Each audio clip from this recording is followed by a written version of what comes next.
بإذنه وسراجا منيرا. فقد قال الله تعالى في الكلام المجيد والفرقان الحميد: أعوذ بالله من الشيطان الرجيم. بسم الله الرحمن الرحيم. يا أيها الذين آمنوا هل أدلكم على تجارة تنجيكم من عذاب أليم. تؤمنون بالله ورسوله وتجاهدون في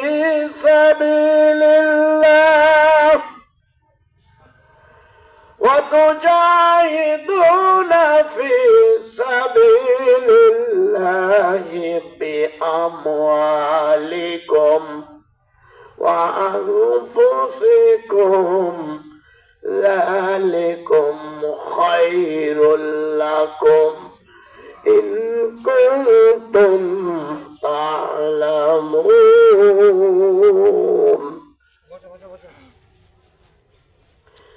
إن الله وملائكته يصلون على النبي يا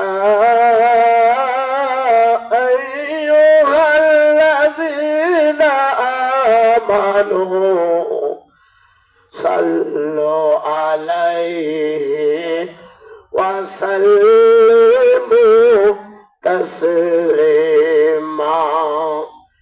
درود পড়েন اللهم صل على محمد وعلى آل محمد كما صليت على إبراهيم وعلى آل إبراهيم إنك حميد مجيد. اللهم بارك على محمد وعلى آل محمد كما باركت على إبراهيم وعلى آل إبراهيم إنك حميد مجيد. সবাই হাত তুলুন। আলহামদুলিল্লাহ, আলহামদুলিল্লাহ রাব্বিল আলামিন। اللهم أنت السلام ومنك السلام تباركت يا ذا الجلال والإكرام. قال ربنا ظلمنا أنفسنا وإن لم تغفر لنا وترحمنا لنكونن من الخاسرين. والله পাক পরওয়ারদিগার, তুমি তাকায় দেখো আসমানের নিচে জমিনের উপরে আল্লাহ ঢিকুন চার মাথায় আল্লাহ হাফেজি নুরানি আমার দেশাই আল্লাহ কতিপয় গুনাহগার বান্দা আল্লাহ আমরাই তোমার পাক দরবারে হাত বাড়ায় দিলাম। ও আল্লাহ আমাদের হাতকে তুমি কবুলের মঞ্জুর করে নাও। ও আল্লাহ বাবা আদম আলাইহিস সালাম হতে আজ পর্যন্ত যত মুমিন মুমিনা তামাম মাটির নিচে ঘুমায় গেছে আল্লাহ প্রত্যেকের জীবনের গুনাহ আল্লাহ মাফ করে দাও। ও আল্লাহ খাস করে আল্লাহ আমাদের প্রত্যেকের বাবা মা দাদা দাদি নানা নানি খালা খালু আত্মীয় সুন্দরাই কবরে গেছে, তাদের কবর আযাব মাফ করে দাও। ও আল্লাহ যারা এই কোরআনের আয়োজন করেছে, তাফসীর কোরআন তাফসীরুল কোরআনের মাহফিলের আয়োজন যারাই করছে, যারাই শ্রম দিচ্ছেন আল্লাহ অর্থ দিয়ে শ্রম দিয়ে যারাই এই মাহফিল পরিচালনা করতেছে আল্লাহ সবাইকে তুমি কবুল আর মঞ্জুর করে নাও। ও আল্লাহ নুরানি হাফেজিয়া মাদ্রাসা, আল্লাহ এই মাদ্রাসার যতগুলো শিক্ষক আছে প্রত্যেককে তুমি আল্লাহ কবুল করে নাও। ও আল্লাহ, খাস করে আল্লাহ এর সবটুকু সোনার মদিনায় নবী পাকের রওজা মোবারকে পৌঁছায় দাও। আল্লাহ তোমার ঘুম আসে না, আল্লাহ তোমার ঘুম আসে না, বান্দা ঘুমায় সন্ধ্যা রাত্রে, আল্লাহ তোমার ঘুম তো আসে না। আল্লাহ তোমার রব্বুল আলামিন দুনিয়ার যতই রাত হয়ে যায় ততই দুনিয়ার অফিস গুলো বন্ধ হয়ে যায়, আর যতই রাত গভীর হয় ততই তোমার অফিস গুলো চালু হয়। আল্লাহ রব্বুল আলামিন আমাদের প্রত্যেকের জীবনের গুনাহ মাফ করে দাও। তোমার অফিসে যতগুলো আমাদের ডায়েরি আছে হিসাব নিকাশের সবগুলো আল্লাহ তুমি কবুল করে নাও। রব্বুল আলামিন যারা এদিক সেদিক ঘোরাফেরা করতেছে আল্লাহ তারাই কোরআনের মাহফিলের কিছুই বোঝে না, মর্যাদা বোঝে না। তাই আল্লাহ আমি একটু তোমার কাছে ফরিয়াদ করি, আল্লাহ এদিক সেদিক তোমার বান্দারা যে ঘোরাফেরা করতেছে ইবলিস শয়তানের ওয়াসওয়াসায় পড়ে, আল্লাহ তাদেরকে তুমি হেদায়েত নসিব করো, তাদেরকে এই কোরআনের মাহফিলে প্যান্ডেলের নিচে আসার আল্লাহ তুমি তৌফিক দাও। ওয়া কুর রাব্বিরহামহুমা কামা রাব্বায়ানি সগীরা, সবাই বলুন ওয়া কুর রাব্বিরহামহুমা কামা রাব্বায়ানি সগীরা। সুবহানা রাব্বিকা রাব্বিল ইজ্জাতি আম্মা ইয়াসিফুন ওয়া সালামুন আলাল মুরসালিন ওয়ালহামদুলিল্লাহি রাব্বিল আলামিন। কালেমা তাইয়্যিবা লা ইলাহা ইল্লাল্লাহু মুহাম্মাদুর রাসূলুল্লাহ। সবাই বলি সাল্লাল্লাহু আলাইহি ওয়াসাল্লাম। আল্লাহ তাআলা আমাদেরকে কবুল করুক, সবাই বলে আমিন। তার কারণ আপনারা কেমন আছেন? সবাই তো ভালো আছেন নাকি? ভালো রাখছেন কে? কে রাখছেন ভালো বলেন? কে ভালো রাখতে পারেন? আমার রব্বুল আলামিন ভালো রাখেন, সুস্থ রাখেন আল্লাহ, অসুস্থ করেন আল্লাহ, আবার সুস্থতা দান করে, বলি না সুবহানাল্লাহ। আল্লাহ রে তোমারে খেলা কেউ বোঝে না, আল্লাহ রে তোমারি খেলা কেউ বোঝে না, আল্লাহ রে তোমারি খেলা কেউ বোঝে না। কাউরে রাখো দালান কোটাই, কাউরে রাখো দালান কোটাই, কাউরে রাখো বাসতলায়, আল্লাহ রে তোমারি খেলা কেউ বোঝে না। যার অন্তরে আছে আল্লাহর ভয়, আল্লাহ আল্লাহ সব সময়, আল্লাহ আল্লাহ সব সময়। আহার নিদ্রা ভালো লাগে না, আহার নিদ্রা ভালো লাগে না, ভালো লাগে শুধু ইল্লাল্লাহ, লা ইলাহা ইল্লাল্লাহ, লা ইলাহা ইল্লাল্লাহ, আল্লাহ দুনিয়া ভালো লাগে না, ভালো লাগে শুধু ইল্লাল্লাহ, লা ইলাহা ইল্লাল্লাহ। সমস্ত প্রশংসা সেই মহান রব্বুল আলামিনের, যে রব্বুল আলামিন আপনাকে আমাকে এইরকম একটি পবিত্র তাফসীরুল কোরআন মাহফিলে বসার এবং আসার যে রব্বুল আলামিন আমাদেরকে তৌফিক দিলেন, তার শিখানো ভাষায় আমরা জোরে সরে বলবো আলহামদুলিল্লাহ। আরেকটু জোরে বলেন আলহামদুলিল্লাহ, আরো জোরে বলেন আলহামদুলিল্লাহ। আল্লাহ তাআলা আমাদেরকে সুস্থ রেখেছেন বাবা। যারা অসুস্থ হয় তারাই বুঝতে পারে সুস্থতা কি জিনিস, কথা ঠিক কিনা। আপনারা একটু জোরে সোরে আল্লাহর স্লোগান দিবেন। আমার আল্লাহ বলতেছে এই পৃথিবীতে সবচেয়ে বড় স্লোগান হলো আল্লাহর। আল্লাহর স্লোগানের চার উন্নত কোন স্লোগান হতে পারে না। এই জন্য আল্লাহ শিখিয়ে দিলেন সুবহানাল্লাহ, আলহামদুলিল্লাহ, লা ইলাহা ইল্লাল্লাহ, আল্লাহু আকবার, লা ইলাহা ইল্লাল্লাহ, মুহাম্মাদুর রাসূলুল্লাহ। সবাই বলি সাল্লাল্লাহু আলাইহি সাল্লাম। এই তাফসীরুল কোরআন মাহফিল ঢেকুন সাদিয়াল চারমাতার বাজার নুরানি হাফেজিয়া মাদ্রাসার উদ্যোগে এই তাফসীরুল কোরআনের মাহফিলের প্রধান অতিথি এবং অতিথিবৃন্দ এবং আমার সামনে বসা কোরআন প্রিয়, ইসলাম প্রিয় এবং নবী প্রিয়, নবীর পাগল আমার সামনে যারা বসেছেন, এদেরকে আমি আমার অন্তরস্থল থেকে আমি মোবারকবাদ এবং সালাম জানাচ্ছি। সবাই আমার সালাম গ্রহণ করবেন। আসসালামু আলাইকুম ওয়া রাহমাতুল্লাহি ওয়া বারাকাতুহু। আপনারা তো সবাই ভালো আছেন ইনশাআল্লাহ।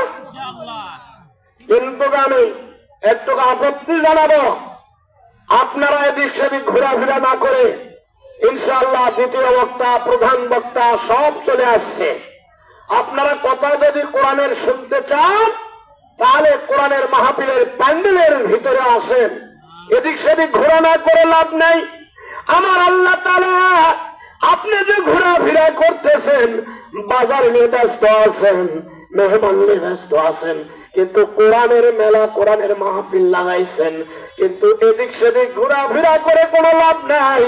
আল্লাহ তাআলা সিসি ক্যামেরা সব সেট করে রাখছে।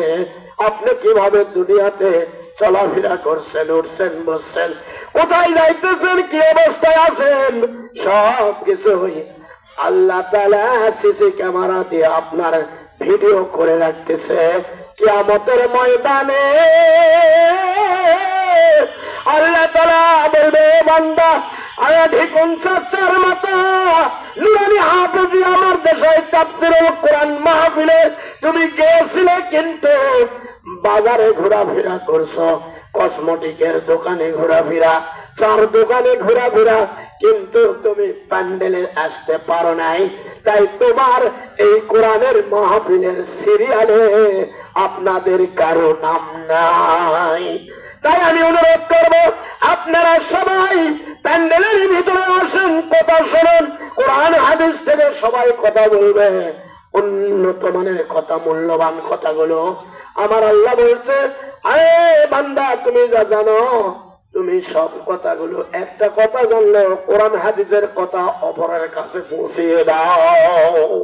বলেন না সুবহানাল্লাহ, বলেন সুবহানাল্লাহ, তাকবীর দেন, নারে তাকবীর, তাকবীর। আল কোরআনের আলো, আল কোরআনের আলো, আল হাদিসের আলো, আল হাদিসের আলো। আমার নেতা তোমার নেতা, আমার নেতা তোমার নেতা। আল্লাহ তাআলার স্লোগান এই স্লোগান যারাই পৃথিবীতে দেয় তাদের আল্লাহর খাতায় নাম লেখানো হয়। এই স্লোগান হচ্ছে উন্নত স্লোগান। আর এইরকম স্লোগান পৃথিবীর বুকে আর কোন স্লোগান হতে পারে না। তাই আল্লাহ তাআলা কোরআনে বলছেন, আমি আপনাদের সামনে কোরআন থেকে তেলাওয়াত করেছি কয়েকটি আয়াত। এর উপরে আল্লাহ যেন আমার কথা বলার তৌফিক দান করেন। ওমা তাওফিকি ইল্লা বিল্লাহ। আল্লাহ তাআলা বলছেন, ইয়া আইয়ুহাল্লাযীনা আমানু হাল আদাল্লুকুম আলা তিজারাতিন তুনজিকুম মিন আযাবিন আলীম। বলেন আল্লাহু আকবার। আর যারা বলেন আল্লাহু আকবার, কোরআন শুনলে তাকবীর দিবেন, বলেন আল্লাহু আকবার। আল্লাহ বলছেন, এমন টার্গেট করে আল্লাহ তাআলা বলে দিলেন, ইয়া আইয়ুহাল্লাযীনা আমানু হাল আদাল্লুকুম আলা তিজারাতিন তুনজিকুম মিন আযাবিন আলীম। হে ঈমানদাররা, তোমাদেরকে আমি এমন একটা ব্যবসার কথা বলবো, ওই ব্যবসা করলে ইহকালে শান্তি, পরকালে আল্লাহ তাআলা কঠিন শাস্তি থেকে মুক্তি করে দিবেন। বলেন সুবহানাল্লাহ। আল্লাহ তাআলা ওয়াদা করছেন, এই ব্যবসা যদি তোমরা করতে পারো, তোমাদের জীবনের সব গুনাহ মাফ করে আমি আল্লাহ দিব, কঠিন শাস্তি থেকে আমি আল্লাহ মুক্তি দিয়ে দিব। এই ব্যবসা হলো এমন একটি ব্যবসা বাবা, দুনিয়াতে ব্যবসা করতেছেন কাশিয়া বাজার, দুপচাচিয়া বাজার, তোমার গুমিনাথের বাজার, হিকুনসা চার মাথার বাজারে যদি আপনি একটি ব্যবসা করতে যান, ব্যবসা করতে গেলে আপনার একটি দোকান ঘর থাকতে হবে, আপনার ক্যাশ থাকতে হবে, আপনার সময় দিতে হবে, মেধাবী থাকতে হবে, বুদ্ধি থাকতে হবে। এত কিছু করার পরে ওই ব্যবসাতে আল্লাহ লাভবান করেন। বলি না সুবহানাল্লাহ। আরো বড় বলেন সুবহানাল্লাহ, আরো বড় বলেন সুবহানাল্লাহ।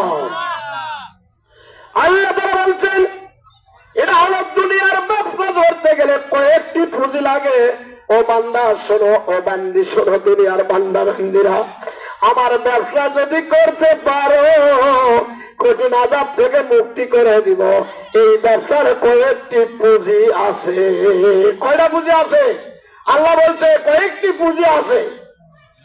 এই পুঁজি হলো, এক নম্বর পুঁজি হচ্ছে, ইয়া আইয়ুহাল্লাযীনা আমানু হাল আদুল্লুকুম আলা তিজারা। ব্যবসা, তিজারা শব্দের অর্থ ব্যবসা।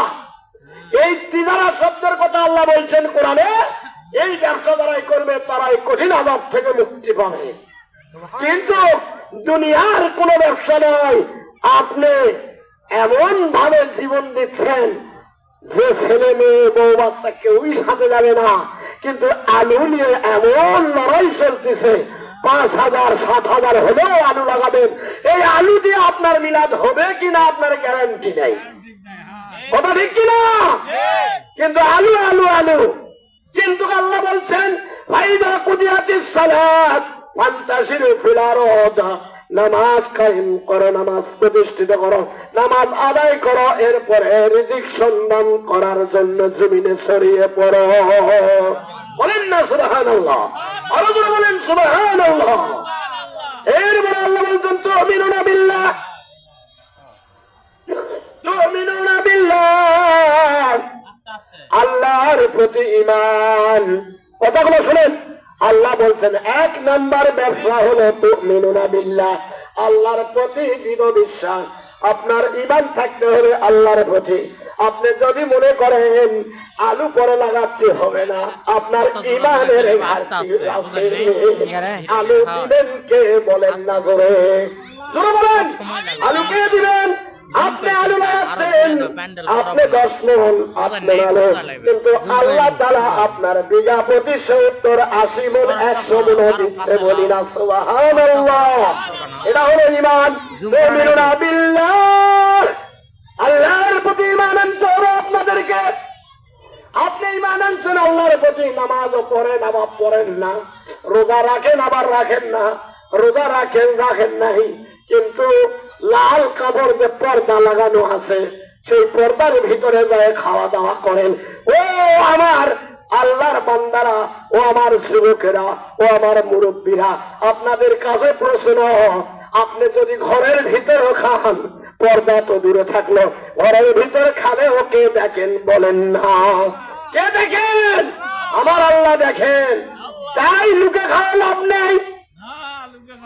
আল্লাহ তাআলা বলছেন, তুমিনুনা বিল্লাহ, আল্লাহর প্রতি ঈমান বিশ্বাস স্থাপন করা 1 নম্বর ঈমান, 1 নম্বর পুঁজি। এই পুঁজি দিয়ে আপনি লাভবান হতে পারবেন।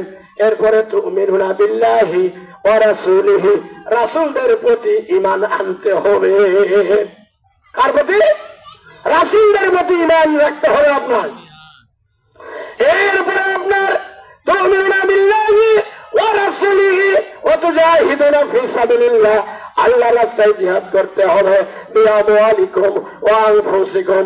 আল্লাহ বলছে, ও বান্দা, 1 নম্বর পুঁজি ঈমান, 2 নম্বর হলো রাসূলদের প্রতি ঈমান আনতে হবে, 3 নম্বর হলো জিহাদ, 4 নম্বর হলো মাল দিতে হবে আল্লাহর রাস্তায়।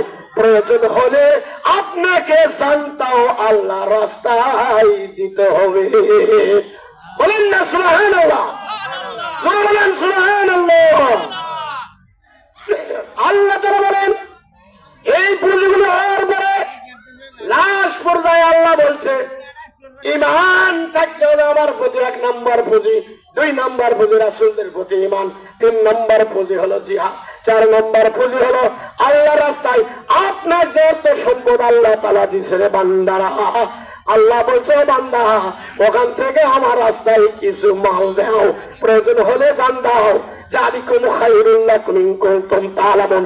তাহলে তোমাদের আর এই পৃথিবীর উত্তম ব্যক্তি কেউ হতে পারবে না। বলেন না সুবহানাল্লাহ, আরো জোরে বলেন সুবহানাল্লাহ। এরপর আল্লাহ বললেন, তোমাদের আর উত্তম ব্যক্তি কেউ হবে না। এরপর আল্লাহ বলছেন, ইয়াগফিরুল্লাকুম যুনুবাকুম ওয়া ইদখিলুকুম জান্নাহ। এই কয়টা পুঁজি আদায় করলে আমার আল্লাহ ওয়াদা করছে, ইদখিলুকুম জান্নাতিন তাজরি, তোমাদেরকে জান্নাতে প্রবেশ করানো হবে। বলি না সুবহানাল্লাহ, আরো জোরে বলেন সুবহানাল্লাহ। জান্নাতে কি যাইতে চান? বলেন, জান্নাতে যাইতে চান? মাং নাই। জান্নাতে গেলে কয়েকটি পুঁজি আমল করতে হবে। আমল করে যদি যাইতে পারেন, আল্লাহ তাআলা বলছে, ইয়াগফিরুল্লাকুম যুনুবাকুম ওয়া ইদখিলুকুম জান্নাতিন তাজরি মিন তাহতিহাল আনহার। বলেন না আল্লাহু আকবার। আল্লাহ বলছে, কয়েকটি পুঁজি যদি আদায় করতে পারো, তাহলে আল্লাহ তাআলা ওয়াদা করছে, তোমাদেরকে আমি জান্নাত দিয়ে দিব। সুবহানাল্লাহ। শুধু তাই নয়,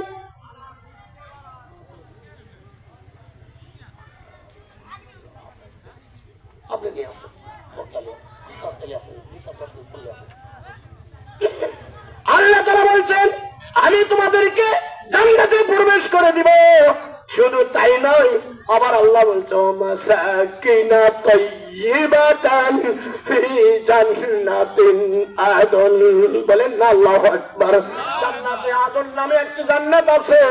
ওই জান্নাতে যতগুলো বাচ্চারা, দুনিয়ার শিশু বাচ্চারা, নাবালক বাচ্চারা মারা যায়, ছেলে হোক আর মেয়ে হোক, খ্রিস্টান হোক আর বৌদ্ধ হোক আর হিন্দু হোক, সব বাচ্চাগুলো ওই জান্নাতে আদনে বসবাস করে।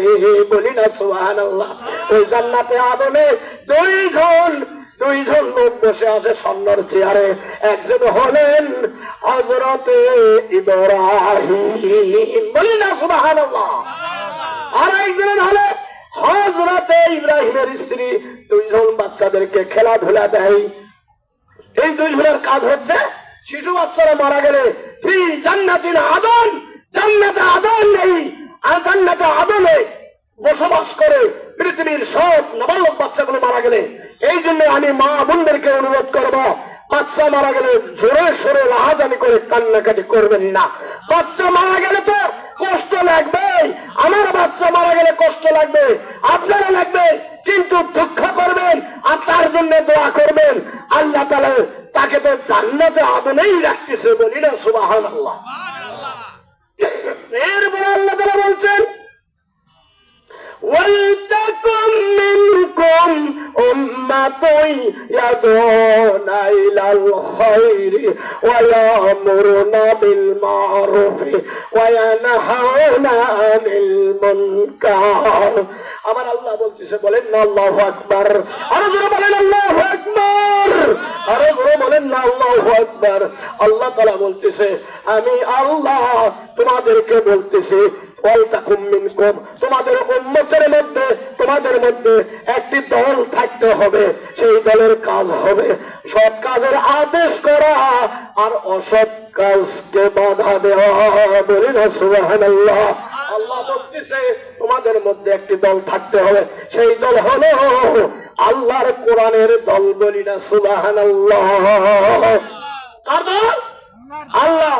নাকি কোন দল করবেন আপনার কোনো গ্যারান্টি আমি দিতে পারবো না, কিন্তু কোরআন বলতেছে যদি এই দল করো ওয়ালতাকুম, আল্লাহ শিখে দিচ্ছে তোমরা এই দল হও, তোমাদের মধ্যে দল থাকা উচিত, তোমাদের মধ্যে একটা দল থাকার দরকার, সৎ কাজের আদেশ অসৎ কাজে নিষেধ করা, বলি না সুবহানাল্লাহ। এটা কার কথা?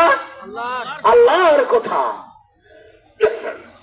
আর আল্লাহ তাআলা বলছেন জান্নাতে যারাই যাবে, সংক্ষিপ্ত কথা, হয়তো বা দ্বিতীয় বক্তার নিয়ে চলে আসবে, হয়তো চলে আসতেছে অল্প সময়ের মধ্যে, আমি তো বেশি কথা বলবো না, মিনমিন কথাগুলো।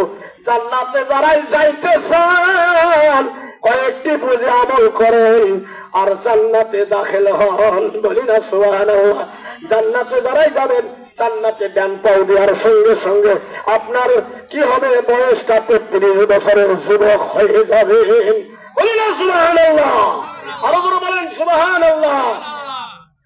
আর মহিলারা যখন জান্নাতে যাবে এদের বয়স 33 বছর। আল্লাহ তাআলা বেহেশত বানাইছে খুব সুন্দর করে, তাই আল্লাহ তাআলা যুবকদেরকে জান্নাতে প্রবেশ করাবে, বলি না সুবহানাল্লাহ। ওখানে কোনো বুড়া বুড়ি থাকবে না, দাঁত পাড়া লোক থাকবে না, দাড়ি পাকা থাকবে না, বুড়া আর বুড়ির বসবাস থাকবে না। ওখানে সবাই জান্নাতে প্রথমেই ডান পাও ঢোকানোর সঙ্গে সঙ্গে আল্লাহ তাআলা বয়স, ছেলে মেয়েদের বয়স 33 বছর করে দিবে, বলি না সুবহানাল্লাহ। বাবা একটু জোরে বলেন না সুবহানাল্লাহ। আরো জোরে বলেন সুবহানাল্লাহ। জান্নাতে যাবেন, জান্নাতে খাবার কথাগুলো একটু বলে দেই। জান্নাতে যারাই যাবে তাদেরকে আল্লাহ তাআলা দিবে লাকিলুনা শাজারাতিন মিন যাক্কুম। যারাই জাহান্নামে যাবে এদেরকে আল্লাহ দিবেন কি জানেন? সর্বপ্রথম এদেরকে দিবে জাহান্নামের খাদ্য হবে কি? পুত জাতীয় খাদ্য, যাক্কুম নামে একটি ফল আছে। এই ফল খাইলে আপনি খাইবেন ঠিকই, কিন্তু গলার বাহিরে যাবে না, ভিতরেও আর যাবে না, মাঝখানে এই যাক্কুম ফলটা আটকে যাবে। এটাই হলো জাহান্নামের শাস্তি, কথা বুঝতে পারছেন?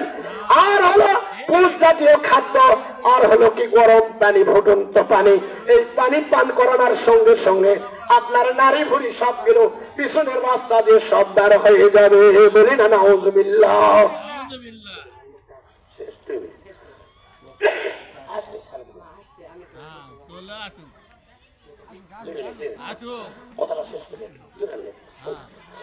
আল্লাহ তাআলা জাহান্নামীদেরকে এই শাস্তিগুলো দিবে। আপনি আমি জানি না, তাই আমরা এইরকম খেয়াল করি না, নামাজে গাফলাতি করি। জাহান্নামের খাদ্যগুলো হলো পুত জাতীয় কাঁটাযুক্ত ঘাস এবং ফুটন্ত পানি, যাক্কুম ফল।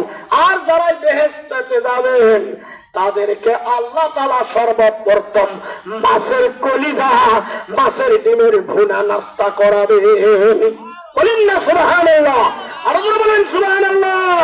জান্নাতে যখন যাবেন এই মাছটা এমন একটা বড় মাছ, ওই মাছের পিঠের উপরে পৃথিবীটা অবস্থান করতেছে, তাহলে কলিজা কত বড় হবে, ডিমগুলো কত বড় হবে। এই জান্নাতে যাওয়ার সঙ্গে সঙ্গে ডিমের ভুনা খাইবেন, লাকিলুনা। এরপরে আল্লাহ বলছেন তাইরাম মিম্মা ইয়াশতাহুন, বলেন আল্লাহু আকবার। এবং পাখির গোস্ত খাওয়ানো হবে, গরুর গোস্তের ভুনা খাওয়ানো হবে, খাসির গোস্তের ভুনা খাওয়ানো হবে, পাখির গোস্তের ভুনা, মাছের ভুনা, ডিমের ভুনা। আপনি যদি জান্নাতে যান, জান্নাতের খাবার খুব সুস্বাদু। এই খাদ্যগুলো পৃথিবীর মানুষ কোনোদিন খায় নাই। শুধু আমাদের আদি পিতা আদম আলাইহিস সালাম জান্নাতে বসবাস করছে, জান্নাতের খাদ্য খাওয়ার পরে আবার দুনিয়াতে আসে, দুনিয়ার খাদ্য খাইছেন। কিন্তু আমরাই শুধু দুনিয়ার খাদ্য খাইতে আসি, কথা ঠিক কি না? আপনারা জোরে বলেন না সুবহানাল্লাহ। আমি শেষের দিকে যাচ্ছি, এই জন্য সময় খুবই কম, আমি অল্প কথাই বলবো, বেশি কথা না। আমার অনুরোধ থাকবে আপনারা একটু সবাই হাত তোলেন, সবাই হাত তোলেন। আল্লাহ, আমরা এই কোরআনের মাহফিল থেকে হাত উঠাইলাম, বাকি জীবন আমরা আর কোনোদিন নামাজ কাজা করব না। বলেন, বাকি জীবন আর কোনোদিন আমরা নামাজ কাজা করব না।